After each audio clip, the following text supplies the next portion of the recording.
Hands team, what's up, y'all? Welcome in to the next installment, playoff primer, Super Bowl status. We didn't make the Super Bowls in this one. Hands team, this is the Dolphins redraft, and just letting you know, man, we were so close and yet absolutely nowhere near. I did take a baby loss. By baby, it's a big baby. Glenn Davis. 139 to 203. I got smacked, and a big part of that, Jaden Daniels, bro. Jaden Daniels, absolute beast, continues to tear up the league. He went 24-39 for 258 yards with 5 touchdowns. Damn. He had 44 points, man. He did also throw 2 picks. He ran the ball 9 times for 81 yards. That's almost 100 on the field just by rushing. What a beast, bro. Now, on the other side, Kyler balled out himself. Kyler went 20 of 32 for 202 yards and a touchdown. He did have a rushing touchdown. He went 8 rushes for 63 yards, so that's great in his own right. He did throw a pick, and he did lose a fumble. That will, Kyler had a good game, though, 20-something.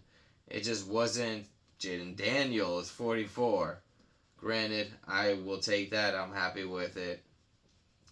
Jahmyr Gibbs, though. Jahmyr Gibbs with 26.40. Jahmyr Gibbs without David Montgomery is going to eat. That boy's going to tear it up. He went 4 for 5 for 45 yards. Had a rushing touchdown. 23 carries for 109 yards. Gibbs is going to continue to eat, man. That workload is coming. It's already there, honestly.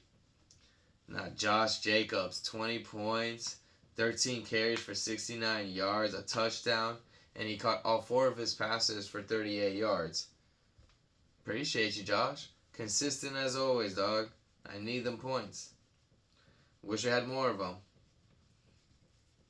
Now, guys, this is the X Factor, the outlier, the can't believe I did that type of move. So, shout out to Devon Achane because I had him in another league and it didn't matter in that one.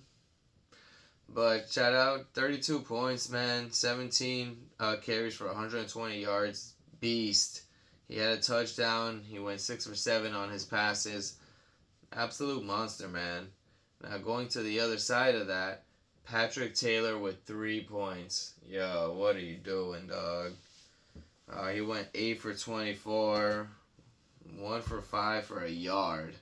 If you would at least caught your 4 other passes, that would have been 4 points right there, and we would have been sitting at 7. Whatever yardage, we could have been sitting at 10. It's, bro, man, disappointment, hella. I guess the San Fran status of it doesn't matter what running back is there. They'll just throw him in, plug and play. He's going to do the exact same stuff as the starter or the previous back. Nope. It stops at the 5th string, which is understandable. You can't even be mad at that, really. Shout out to Malik Neighbors, man. I actually got to play Malik in the Super Bowl this week coming up. But 13.80, 7 of 14 for 68 yards. You want to see a touchdown. You always do. The fact that he still dropped 14 points without a touchdown, that's awesome. But let's get them tutties, man. Now, Adam Thielen with 15 points. Adam Thielen went 5 for 6 for 43 yards with a touchdown. Adam Thielen is the consistent. He is of the veteran presence that Bryce Young needs in this point right now, especially when Bryce Young gets stuck and he needs somebody to throw the ball or just get rid of it. Thielen doesn't just continuously run his route and not look back. No, Thielen keeps his eyes on the quarterback. He looks, he sees, where do you need me? How can I help?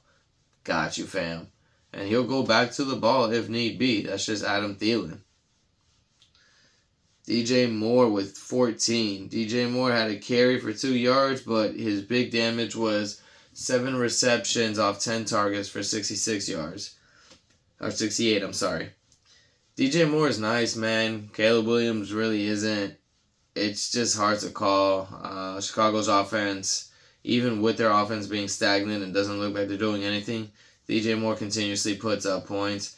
But I just don't trust it on a weekly basis. I simply can't trust it, if I'm being honest. And it's not that I don't trust DJ Moore. I don't trust the offense as a whole. I don't trust Caleb Williams, him, or just his ability to throw to Moore or get the ball to Moore. Jamar Chase. You guys already know Jamar's an absolute monster. 22.40.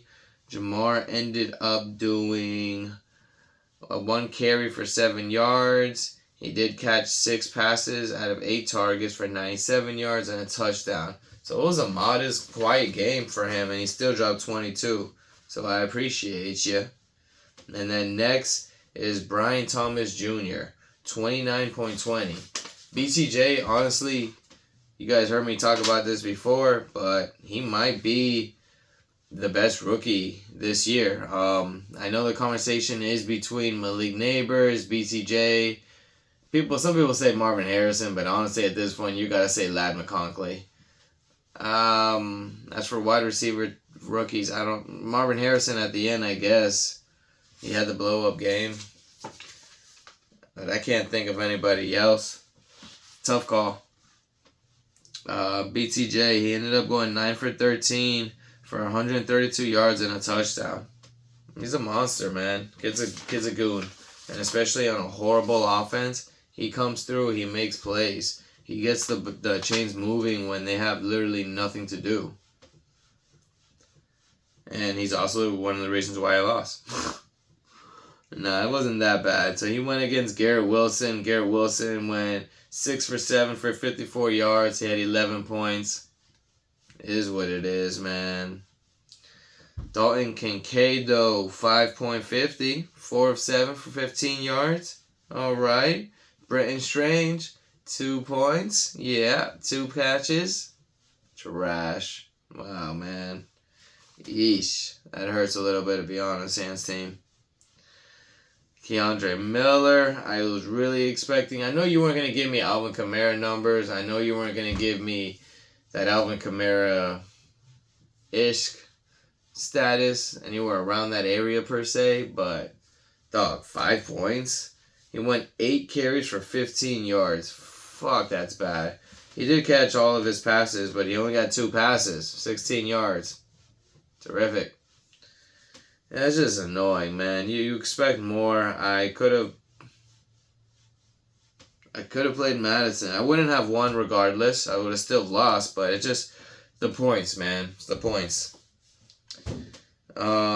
He had Chase Brown with 13. He went 18 for 91, and he caught all 3 of his passes for 18 yards. Chase Brown is a real dude. You guys have heard me talk about Chase Brown in the past. He is the lead back. He is an RB1 status. This was a low-end game for him, and he still got almost 14. So you're going to take that every day of the week, to be honest. Now, we're looking at Bates. He gave me 9 points. He went 2 for 3 on his field goal, 4 for 4 on extra points. While Fairbairn went 2 for 2 on his field goals and 1 for 2 on his extra points with 7. Defense, we both had great plays. I had the Falcons versus the Giants. That gave me 27. My opponent had the Packers versus New Orleans. No Kamara, no Carr, no Olave, no MVS, no... Did Juwan Johnson play? I don't remember. But anyways, half their team is gone. So that was a good move. They dropped 17. I'm honestly surprised they didn't do better.